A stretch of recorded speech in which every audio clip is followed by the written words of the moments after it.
Have you ever heard of the Tetris effect? The Tetris effect is what happens when you spend a lot of time doing some kind of repetitive visual task, such as playing Tetris, and then you start having sort of mental echoes of that task when you are no longer actively doing it.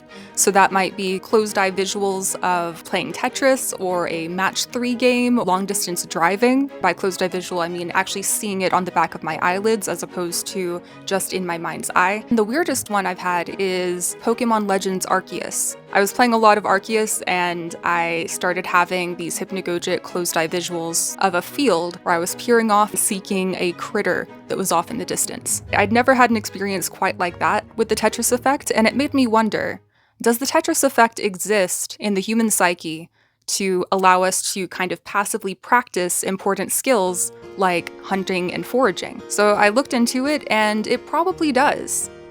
They actually did some experiments with 5 patients who have anterograde amnesia. They're unable to form new autobiographical memories, but they do tend to still have procedural memory, where it's a different process in the brain to actually remember your own experiences versus remembering how to do something. So they had these 5 anterograde amnesia patients play Tetris. 3 out of the 5 reported having hypnagogic closed-eye visuals of falling blocks from the sky, even though they were unable to recall playing Tetris. The presence of the Tetris effect in these patients does kind of show that the Tetris effect happens through procedural memory, not from autobiographical memory. However, they did find that people with anterograde amnesia were not very good at gaining skill in Tetris, even if they did have the Tetris effect. So that kind of shows that for these kinds of tasks, you really need both the autobiographical memory, like the memory of doing it, in combination with the procedural memory to better gain skill.